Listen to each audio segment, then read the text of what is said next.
But Monique, I just need to talk to the buyer. Once I talk to the buyer, I'm sure that I'll be able to sell my brand in and I'll be crushing it from then on. If I had a quarter every time I heard that phrase, I wouldn't need to work anymore. That is a very common phrase that I've heard from entrepreneurs that are looking to scale their brand. But the fact of the matter is this: most of those brands who tell me that they just want to talk to the buyer actually aren't ready to pitch to a retail buyer. So in today's episode, I'm going to cover 5 key elements that you need to check before you reach out to that crucial contact, the retail merchant.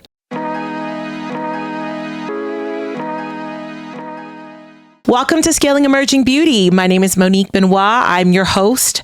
I am an ex-retail merchant, and I really come on here because I like to democratize information and help early stage beauty brands scale and grow at big retail. For today, as you heard in my intro, I'm going to talk to you all today about 5 things that you need to know if you are trying to talk to a retail merchant.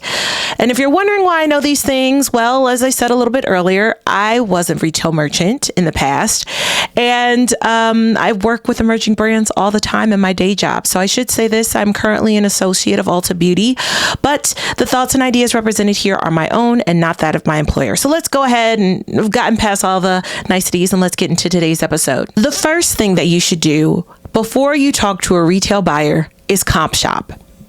Now, you might be thinking, what does comp shop even mean, Monique? Well, one of the things that I learned as a buyer is that you actually get paid to shop. Now, that doesn't mean that I'm going out and spending actual cash and money, but I am oftentimes going to stores and I'm shopping. But I'm not just shopping and browsing. I'm shopping competitively. I'm looking and assessing the shelf. What categories are listed under what banner signs if I'm talking about mass retail? What new brands do I see? What brands do I see that are on the markdown aisle? What brands are on sale? How are these brands being merchandised? Are they merchandised by function? For example, if I'm in the hair care aisle, am I shopping by shampoos and conditioners? I've really never seen it merchandised like that. Or am I shopping by brand?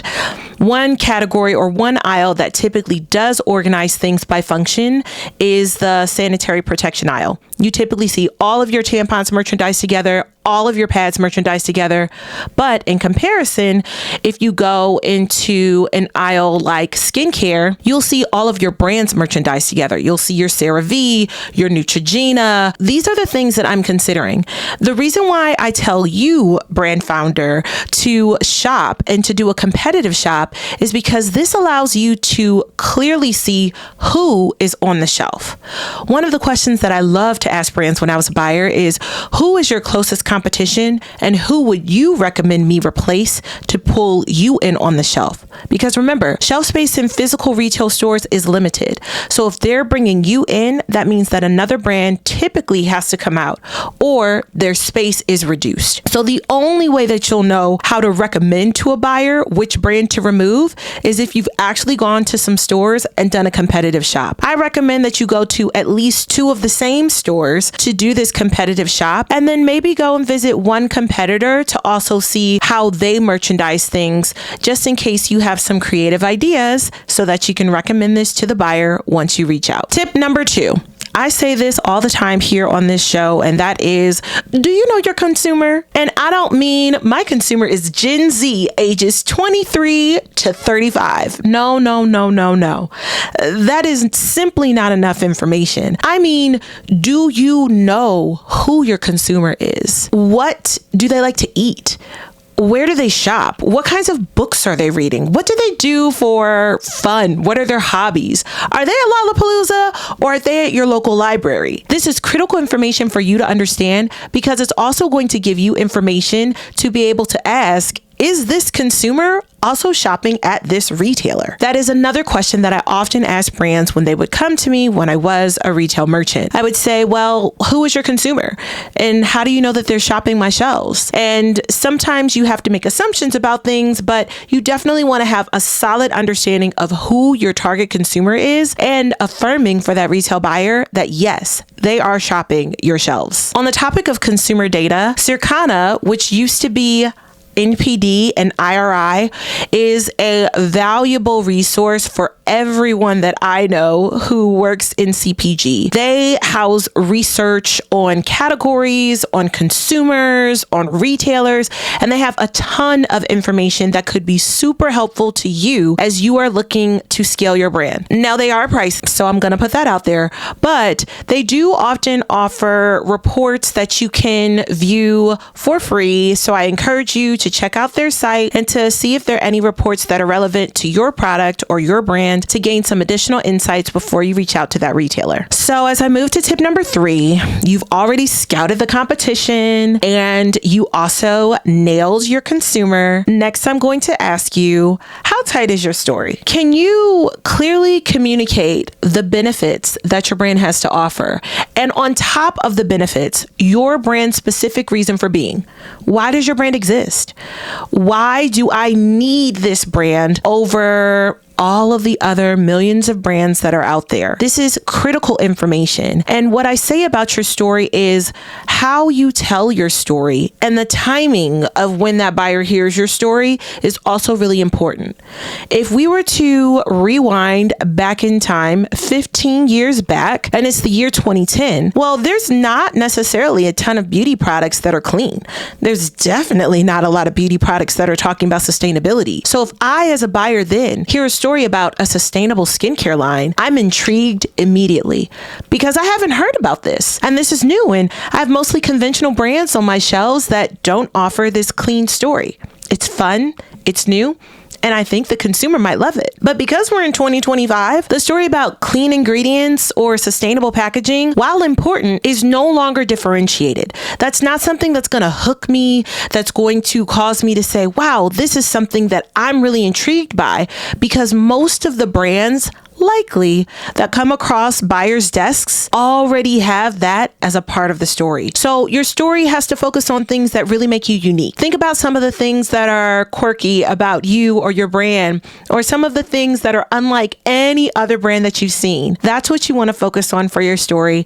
And that's what you want to nail down when you think about how you're communicating your story once you reach out to that retail merchant. On top of the story connecting with buyers also want to see, is this story connecting with consumers? Social media is a huge way for buyers to be able to see how much traction is this brand actually gaining. So not only do you want to make sure your story is concise for that retail buyer, but it's also a way to validate or prove the point that your story or your brand has a real reason for being. Tip number 4 is getting down to the dollars and cents. I talk a lot about funding and money on this show, and that's because, frankly, it costs a lot of money to launch a big retail. And while I think that it is absolutely fantastic to have a brand and to keep things small scale, that's not what this show is about. This show is for the brands that want to scale and they want to do it at big retail. And the other true fact, if that's the case, is that launching at big retail requires massive funding. And if you are approaching the buyer, you might not necessarily have someone who's ready to write a check, but you sure need to have someone in mind who can write that check. Or you need to have the proper financing in mind so that you can go if the retail buyer says we're ready. Now, with that being said, the right retail partner won't necessarily just shoo you to the side if you don't have the funds available in that moment. But I cannot stress the importance of how critical funding is to ensure you can afford that initial PO, the marketing that's needed once you actually are in those retail doors, and then also the money that's needed to sustain and support that retail growth. Last but not least, on the things you need to do before talking to the buyer is sustain. So many brands are so focused on getting to that retail shelf and getting that meeting with the buyer that they're not necessarily thinking, do I have enough consumers to know how to tell people to go and buy at the retail store?